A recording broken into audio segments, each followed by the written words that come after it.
자, 이상 조코피가 뽑은 올해의 우승 후보, 가장 조코피TV 구독자분들께서 어이없어 하셨던 그 후보, 세크라멘토 킹스와 또 세크라멘토 킹스를 이끄는 여우 디에런 팍스의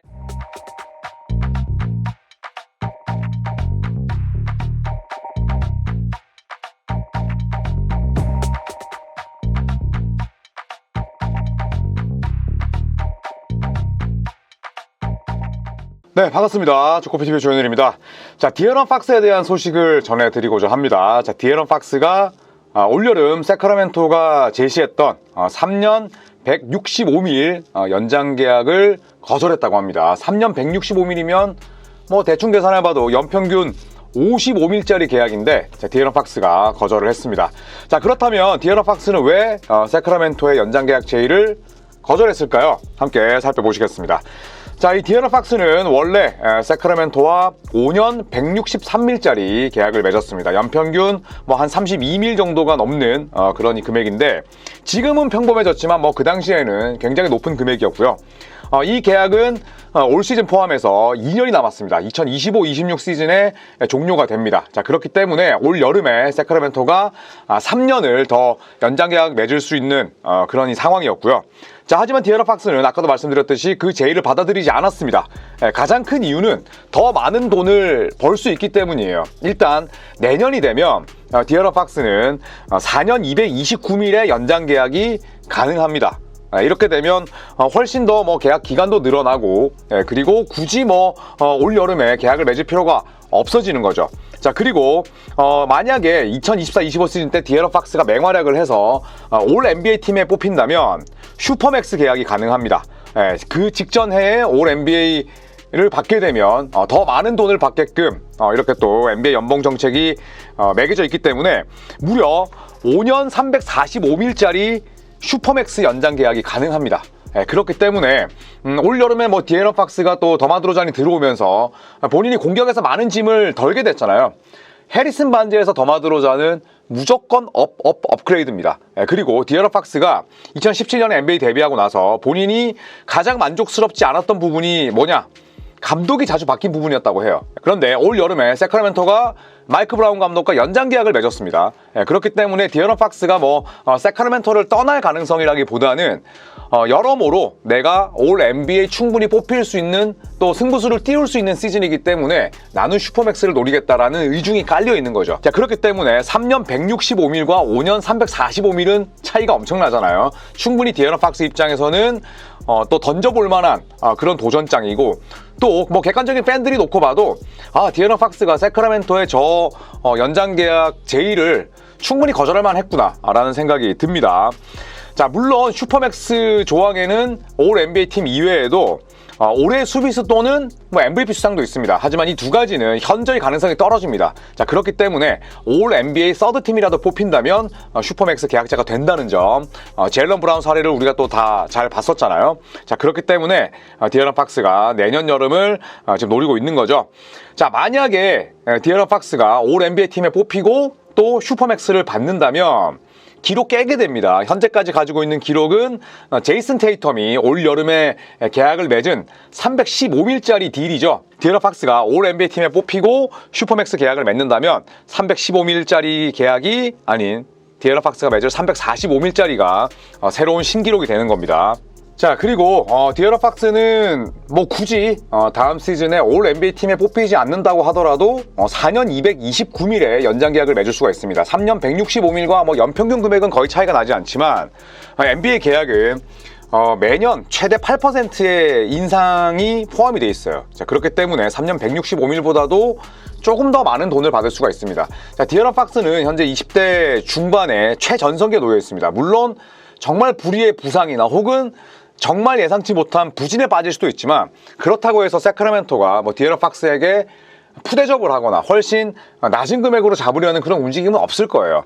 그리고 디에런 팍스 본인이 지금 NBA 데뷔한 이후에 가장 또 좋은 로스터를 갖췄다고 또 지금 스스로 자평하고 있기 때문에 뭐 여러모로 또 디에런 팍스의 다음 시즌이 기대가 되는 것도 사실이죠. 자, 뭐 그래서 정리하자면 26살의 프라임타임 전성기를 보내고 있는 디에런 팍스 입장에서 1년만 기다리면 훨씬 더 많은 돈을 받을 수 있는 기회가 있다는 점 때문에 세크라멘토의 이번 여름 3년 165밀짜리를 거절했다라고 보시면 될 것 같습니다.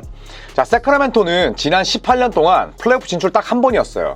그리고 세크라멘토 또 디에런 팍스는 2시즌 전에 서부 컨퍼런스 3위로 플레이오프에 진출했습니다. 자, 하지만 지난 시즌에는 플레인 토너먼트에서 떨어지면서 봄 농구를 맛보지 못했죠. 여러모로 디에런 팍스에게는 엄청난 동기부여와 집중력이 자리 잡고 있는 거죠.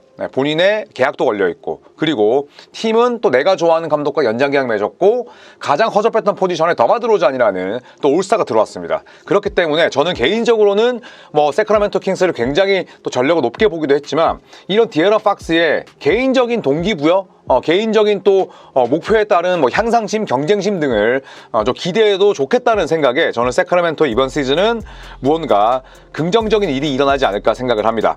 자, 그런데 또 한 언론은 이렇게 얘기했습니다. 리치폴이 에이전트예요. 리치폴 에이전트가 디에런 팍스에게 얘기했다.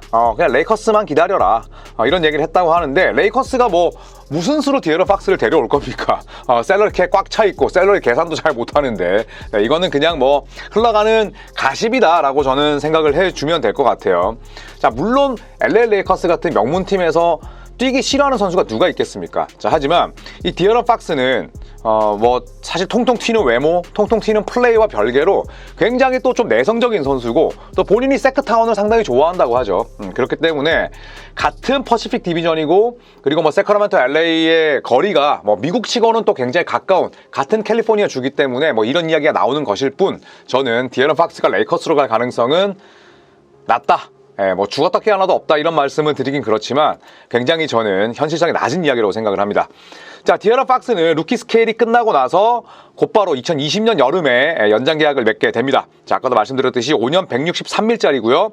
2025-26 시즌까지 풀 개런티입니다. 플레이 옵션, 팀 옵션 없는 풀 개런티 금액이고요.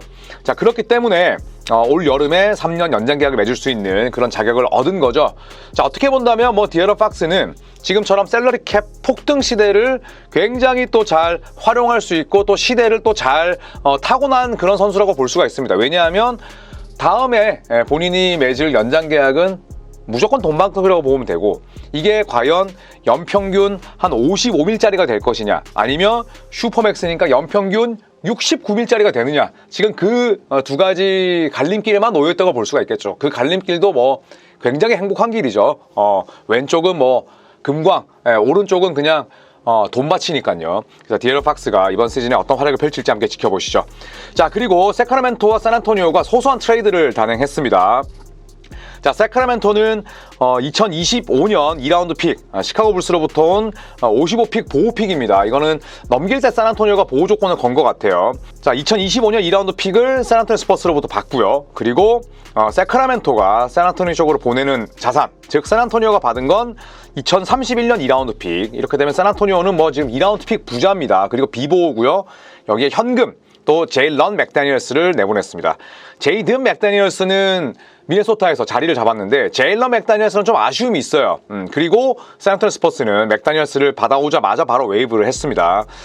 제이든이 3점 능력도 굉장히 일취월장했고 수비력도 원체 뛰어났습니다만, 이 제일런은 보여주고 있는 게 많지 않아요. 그래서 프리시즌에서도 활용 가치가 거의 없었습니다. 아니나 다를까 트레이드가 됐고, 자, 곧바로 웨이브가 돼버렸죠. 자, 그런데 이런 부분들은 세크라멘토가 또 아쉬울 수는 있어요. 왜냐하면 이 제일런 맥다니엘스 데리고 오고자 데비언 미첼과 2라운드 픽 다발을 썼단 말이죠. 특히나 미첼 같은 경우에는 생각보다 성장하지 못했지만 세크라멘토 팬들이 굉장히 좋아했고, 또 세크라멘토 킹스 내에서도 리더십 그룹에 있었던 선수입니다. 이 선수와 또 2라운드 픽을 여러 장까지 주면서 맥다니엘스를 데려왔는데, 결국에 이 트레이드는 사실 좀 재미를 못 본 셈이 됐어요. 자, 그리고 샌안토니 입장에서는 세크라멘토 킹스로 픽을 넘기는 과정에서 보호 조건을 달았을 가능성이 높습니다. 그리고 겉으로 드러나는 트레이드 자체는 서로 픽을 교환한 것처럼 보이지만 실제로는 현금과 또 픽을 거의 받은 거라고 볼 수가 있겠습니다. 자, 세크라멘토 입장에서는 이번 딜로 일단 맥다니엘스 내보내면서 로스터의 스팟 한 자리를 비웠고요. 그리고 셀러리 캡 룸도 어느 정도는 확보를 했습니다. 맥다니엘스를 내보냈기 때문에 그 이상의 의미는 찾기는 힘들지만, 또 반대로 맥다니엘스를 내보내면서 선수를 받아온 게 아니기 때문에 분명히 이 윙 포지션, 빅 윙 포지션에 누군가를 또 데려오기 위한 그런 물밑 작업이 아닐까 현지에서도 많이 또 예상을 합니다. 자, 이 세크라멘토는 하드캡까지 지금 딱 13일밖에 남지 않았어요. 네, 그리고 MLE 미드레벨 익셉션 5.8밀짜리를 또 쓸 수 있습니다. 요걸 또 트레이드도 가능하고요. 저는 이제 비어있게 되는 이 포지션에 어떤 선수가 들어올지가 세크라멘토의 뭐 시즌 전이든 아니면 시즌 도중이든 가장 큰 과제가 아닐까 생각을 합니다. 자, 이상 조코피가 뽑은 올해의 우승 후보, 가장 조코피TV 구독자분들께서 어이없어 하셨던 그 후보, 세크라멘토 킹스와 또 세크라멘토 킹스를 이끄는 여우 디에런 팍스의 계약 상황에 대해서 살펴봤습니다. 상대적으로 인기가 높은 팀은 아니지만 또 세크라멘토 농구 굉장히 재밌거든요. 또 이번 시즌 또 저희 조코피TV와 함께 세크라멘토의 또 고급 농구를 함께 즐겨보시죠. 항상 구독과 좋아요 또 알림 설정 눌러주셔서 감사하고요. 또 15만까지 이제 한 18,000 남았는데 열심히 또 달리도록 하겠습니다. 고맙습니다.